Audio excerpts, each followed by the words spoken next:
Hello, everybody. We, as always, are going to take just a second or two to hope or let folks join us. Joe, why don't you tell them about this week's Think Deeper episode on the Proverbs 31 man while I'm sharing to the socials. Yeah. Make sure to check it out. We did Proverbs 31 the week before and just broke down the text. It's a great breakdown, 20-ish verses. There's nothing like that for the man. Where do you turn to find the man? So we just walked through the book of Proverbs. I think the first 30 chapters of the book of Proverbs are really about creating manhood. Solomon to his sons saying, "Hey, don't do this. Make sure to avoid these people, or to do this, pursue wisdom." And so there's a lot of things like that we were trying to break down from the Proverbs perspective, and then we got into some New Testament passages as to what should we look for as men. We didn't necessarily go into the husband as much as Proverbs 31 wife. We just went into masculinity and what that looks like, and making sure that we are a man of God. So make sure to check it out. I thought it was a pretty interesting episode.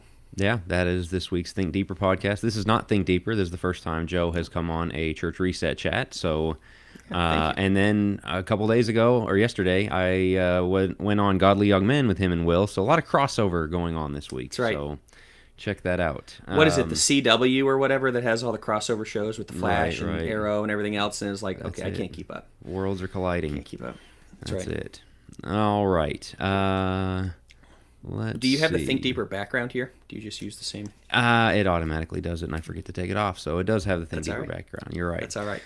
All right. Just missing Will. Yeah. Let's get into this week's Church Reset Chat. I have brought on with me my brother Joe Wilkie, obviously, as we were just talking about before starting this broadcast, the Think Deeper co-host of mine. So if you watch Think Deeper, or listen to that podcast, you are well familiar with Joe and are aware that he is a licensed professional counselor or licensed therapist. That is his day-to-day work. And so I wanted to bring him on specifically for this topic, which is, it's funny, our colleague Brad Harrop sent us a text a week or two ago about, have you guys heard about this wave of people cutting off their family members, adult children cutting off their parents, not talking anymore, saying we're not communicating, no holidays, we're not coming around? And he sent us that. Well, then Wall Street Journal just did an article on this. Another large Facebook page posted a study about this that said, study suggests over 60% of young adults now describe normal parenting mistakes as trauma. So first of all, Joe, as a therapist, is this something you're seeing? Is this something where there's like one or two cases, or is this enough of a trend? Are those things, the loud talk about it, indicative of this being a growing problem? It is a trend. Yeah, it is definitely something we're seeing, because I got a lot of, I like every one of my clients, of course. I got a lot of great clients, but this is a conversation I've had a lot over the last, now I've been doing it for a decade. Probably the last 3-4 years, I would say, is where we've really ramped up. Probably the last 2 specifically, where you're starting to get this question more like, do I cut my parents off? How do I set boundaries? What are appropriate boundaries? How much is too much, or how far is too far, basically? Do I just need to cut them out of my life completely? So these questions are surfacing seemingly a lot more, especially in the last couple of years. And it is kind of a weird trend. I don't know what constitutes the trend. There's always been some friction between people and their parents. It just feels like maybe that's an Instagram, TikTok thing. I'm not on those, so I don't know. But yeah, it's growing for sure. All right, so I'm going to start off with the first question being, is there a time when this is not just an okay thing, but a needed thing to just cut off, to tell a family member, we're done, you're not coming around the kids, whatever the case may be? Are there situations that would validate that kind of decision, and if so, what might they be? Great question. To me, man, I really try to keep the door open for reconciliation as much as possible. There are certain times where, yeah, you got to be able to get away. Sexual abuse, some very serious things. If there's severe emotional abuse, I work with that a lot. I work with all sorts of abuse. I think emotional abuse is actually one of the hardest to work through. Believe it or not, even though there's a lot towards sexual abuse, physical abuse, but I think emotional abuse can be really difficult. On the other hand, man, I really try not to push people to cut parents off hardcore, all the way, because you want to leave the door open for potential reconciliation, for potential repentance, for maybe moving forward in a relationship. And there's a lot to work through in that time of, I don't want the relationship at all, which is understandable for people. but then kind of understanding, man, there may be reasons why we keep that door open. Yes, as Christians, I work with a lot of non-Christians, but as Christians, obviously, we keep the door open to some degree. But yeah, there's times where you are definitely setting some more boundaries, but that's usually in a lot more extreme circumstances. That's not what we're seeing the trend about today. All right, so that brings up the idea of concept creep. I wrote about this a while back. I'll link the article when we're done here, or if you're catching this on the podcast, it'll be in the description. On concept creep is the idea, you use the word abuse there, emotional abuse or whatever, that has a very undefined meaning. And so Right. somebody can say, my parents are abusive, or this person in my family is abusive, so I'm not talking to them, and it means they are physically harming me, or they are just shouting at me every time I come around and cussing me out and all those things. Or it could mean they told me they don't like the way I parent or something like that. And so when you say that kind of abuse might be grounds for creating some distance, what some specific examples, I guess, of the kinds of abuses that qualify? Well, we're talking sexual abuse, which would be molestation, rape, things like that. I do think that when there's inappropriate touching, which is molestation, right? When you're looking at a lack of sexual safety, this is a nuanced one because those things are very cut and dried. On the other hand, there are some parents that just are unsafe around their kids sexually, but they're not abusive in that way. So I've worked with plenty of clients where like they got magazines, bad magazines laying around. They're talking about sexual things. They're bringing bringing other women into their home and you know, whatever it may be. And they're just unsafe sexually. That's not abuse. That's unsafe. There's a difference. The abuse is something that's actively taking place against you. Physical abuse would be, this is also, once again, all of these are nuanced because you could look at a spanking and say that's physical abuse. This is an uncontrolled, rage filled, aggressive thing that's done to you that is typically leaving marks, typically leaving, something along those lines. There's always nuance. Anytime you go to define something, well, what about this? What about that? What about the dad that gets in the kid's face and snarls at him, and scares the snot out of him? That's not good either. Can we call that abuse? If it happens once, if it happens 15 times, if it happens 100 times, does it become abuse at some point? Nuanced discussions. What you're really looking for, and then emotional abuse would be like blackmailing the kid, holding things against the kid, always treating the kid terribly, calling him names, living like withholding love, withholding emotion, and so you're always walking on eggshells as a kid. You never know what you're going to get when mom and dad get home. Those are the things that really can scar a kid. But you have to understand, why are we looking to cut people out in general? If it's not for safety, then there's not really a reason to do it. And we have to be able to differentiate between physical safety and emotional safety. And I'm a therapist that really says you can build out emotional safety internally. As a matter of fact, you have to. You cannot find emotional safety from external sources, from a spouse, from kids, from parents. You have to find that internally. And once you have it internally, you can be around a lot of people that may not always have been or emotionally safe, but you can still be around them because you've created that internally for you. The physical is a lot harder to navigate, which is where the cutoff would take more place: sexual and physical abuse. Right, that makes sense. So, well, as you're saying, kind of you're building up your own strength where you can handle yourself, where you can get into these Right. situations and the cutting remarks or the kind of things that people are cutting off family members for. What it sounds like, this push to cut people off is it's difficult, it's hard to handle, therefore just run away rather than find ways to navigate the difficulty, find ways to make yourself okay around them rather than I can't be around anybody who makes things difficult on me. Right. And if you use, to your point of concept creep, you use the word abuse. Well, they're abusive. There's a huge difference between somebody being a jerk and being abusive. Right? They're just being mean to you. They said your dad's very cutting. He said some very mean things, whatever it may be, right? But That's that where doesn't you, necessarily. if they won't use abusive, then they know that might be a stretch, so then it's, well, they're toxic. Correct. They're, Correct. There's yeah. always a term we're throwing, and we have to be very careful about putting people in boxes. He's an abuser. Now, for those in the sexual realm, yeah, I mean, that's true. You're an abuser. Buy the book. We can look at that. For these other ones, what is abuse versus getting carried away and saying something that you really shouldn't have said? You took it out on your kid. You were having a bad day at work. There's a difference there. I'm not trying to trivialize people's problems. I've worked with all sorts of terrible problems. But the point is, when it comes to just escaping, to your point, that is, I don't want to call it the coward's way. It's the easy way out. It's the easy way out of just, well, just put the boundary and run from it rather than dealing with the nuance of it. A lot of times I think people they put the boundary in place and they haven't done any of the back work to actually process through what took place and process through the emotion.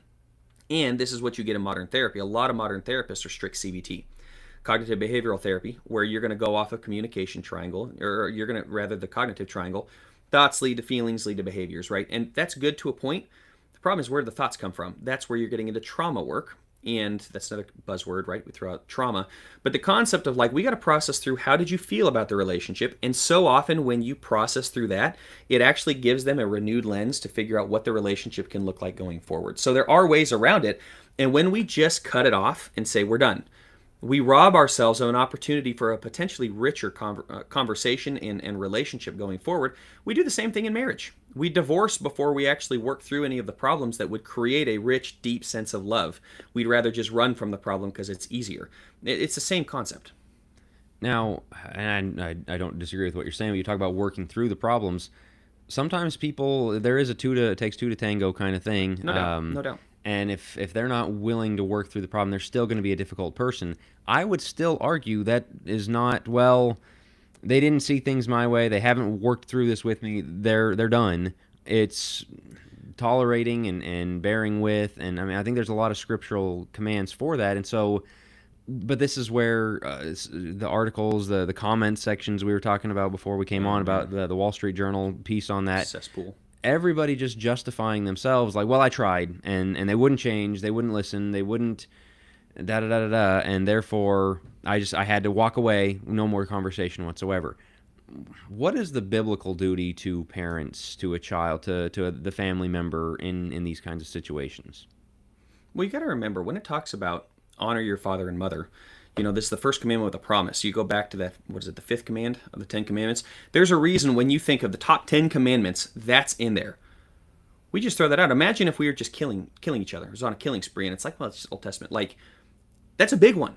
And this is the first big one that before you get anything, it builds on top of it. You think about, there's always the breakdowns of the first part of the 10 Commandments is about your relationship with God, and the second half is your relationship with man. And that actually sits right in the middle, where it hits on both your relationship with God and authority, and it hits on your relationship with man. Think of the significance of that, and think about all the negative and bad parents you see in the Bible. That's still a command. That is still there. So now you have to have a discussion. What does it mean to honor your father and mother? That's a more difficult one, but I can tell you what it doesn't mean. It does not mean that you look to cut them off at the first sign of problems. And people go, oh, it's not the first sign. I've been dealing with this for years. Look, I get it. You have some duty to the people that brought you into the world to try to make it work, or to leave lines of communication open potentially to try to solve the problem to some degree. To some degree. I'm all for boundaries. I'm all for saying, man, we're probably not coming to Thanksgiving. We're not coming to Christmas, because every time you do, you attack me. It's in front of my kids. I don't feel safe around you. I'm fine with that. You can set boundaries. You can write the letter. You can tell them in person. You can do all sorts of stuff.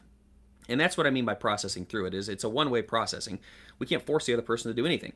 But we can process through our own emotions about this and come to a different conclusion, even if the other person is difficult, even if our parents are difficult. So yeah, we have in my opinion, to your point, a biblical duty to try to leave the door open for reconciliation. So far as it depends on us, be at peace with all men. Of course, our parents would not only fall underneath that, I feel like they'd be closer to the top of the list of trying to find a way to have peace. Yeah, that makes sense. So, and notice in Ephesians 6, real fast. Yeah. In Ephesians 6, it speaks of two. It speaks of the children honoring their father and mother. It speaks of the father not provoking their children to wrath. Are those tied together? Does the kid only honor when the parent doesn't provoke them to wrath? No. The kid has to honor and that assumes there are going to be parents that provoke their children to wrath. He's telling fathers don't do it. But that assumes there are fathers that do, and yet the children's response, or the children's duty, is the same. Honor your father and mother. So I don't think we can get around that one, and I think it's got to be real extreme circumstances before you think about completely cutting off. Yeah, the generational thing is a big part of this, in that there is a boomer lack of self-awareness, a lack of ability to own their wrongs. There is a millennial headstrongness, carving your own way. I'm going to do it the way the people on the internet told me, and nobody else can tell me otherwise, that is leading to a lot of this. And so that that's difficult, and that's something, as you're saying, has to be worked through with this. The other thing is, there is a golden rule element of this, which is a biblical command of Jesus telling us to treat others as we want to be treated. And that stat we mentioned at the start, where it was something like 60% of common parenting mistakes, or 60% of people label common parenting mistakes as trauma. As you know, mom and dad, they got too mad at me one time and we're over the top. Like, if your standard is my parents have to be perfect for me to keep a relationship with them or not hold a grudge against them, in that same chapter where Jesus said to treat each other that way is also the one by the standard of measure you give it to others. And I think this is also part of the reason some people give for not wanting to have kids. Is like, well, Oh yeah, the standard is up here and I would just mess them up, and so I'm not going to have them. Grace and forgiveness are part of the Christian perspective on this as well. no doubt, no doubt. That's such a key point. Like, we can forgive. I work with trauma all the time. I'm a trauma informed therapist, and so that just means that most of my clients, and I do a lot per week, most of my clients are trauma based. You know, I'm dealing with that. I'm brain spotting, reparenting, internal family systems, things like that. And as you go through trauma, what you realize is there are things that parents do that genuinely scar kids. That's just a natural thing. You know, if your dad calls you stupid, he doesn't have to do it but one time for that to really settle and for you to go, man, maybe I'm really stupid. That doesn't mean your dad is right offable. It doesn't mean your dad's an awful human being. It means your dad did something that was not okay. I'm not justifying it. I'm not saying that it was good. But we can process through it and go, you know what? I'm not stupid. And what he said was wrong. And that really does hurt. And I can talk to him about that hurting. And then we can get over it. We can come to a better understanding. That becomes a lot harder when there are hundreds and hundreds of those memories of your parents saying those things, in which case you can see why there'd be boundaries of, I'm not opening myself up to be critiqued by you. But the key to me, and this is what I always tell my clients, I do think what the duty really comes down to is informing your parents of where you stand. I don't think it's okay to just pull away from the parents and they're going, what did I do?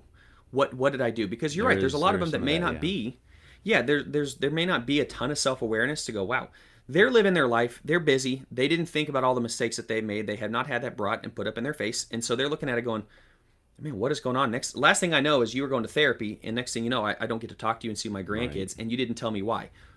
Time out. We're not doing that.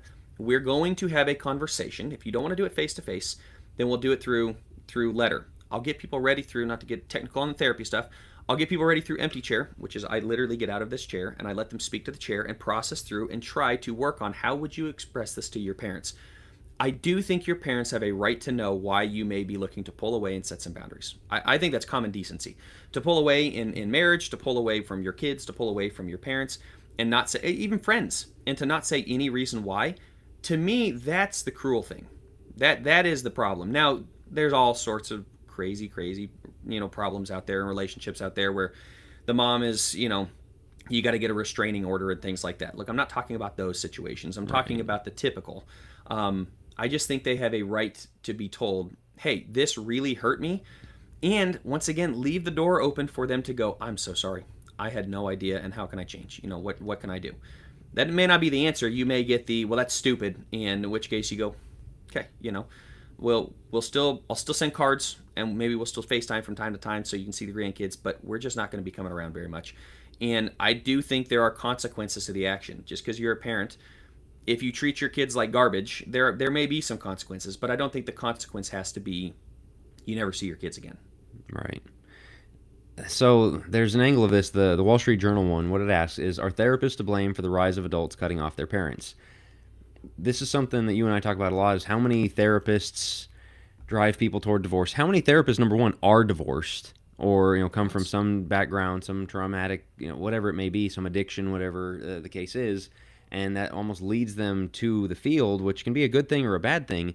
But I think a lot of times it's trying to validate their own choices by getting other people, and so like therapists push people, and they'll say, well, we didn't push people, but it's one of those like, wow, sure seems like a lot of people are coming to your office and end up getting divorced or end up cutting off their parents or whatever the case may be.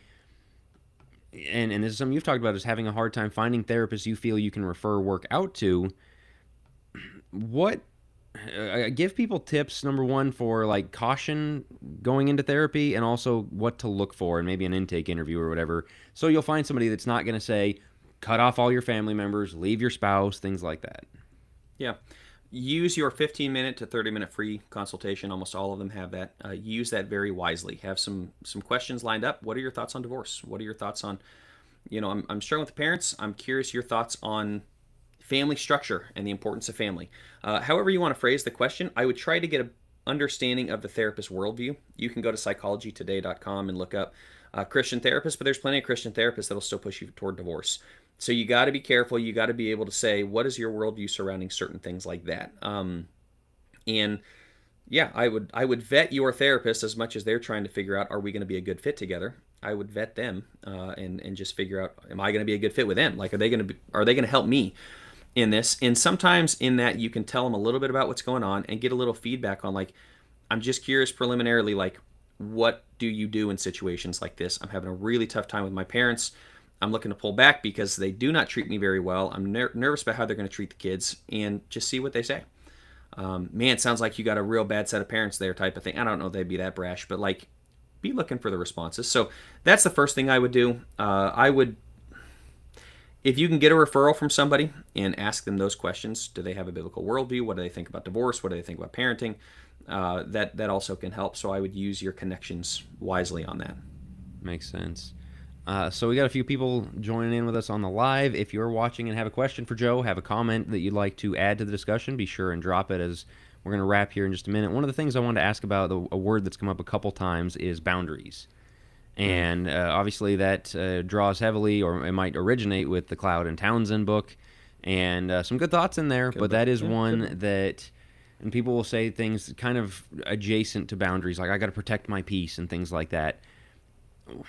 What are real boundaries and what are just selfish, I don't want to deal with anything, because this has become a trope of basically like, well, yeah, I made a commitment to go help you move, but my boundaries, I'm overwhelmed, and so I'm backing out of my commitment. Well, mom and dad, we're supposed to all go to their house for Thanksgiving, but boundaries,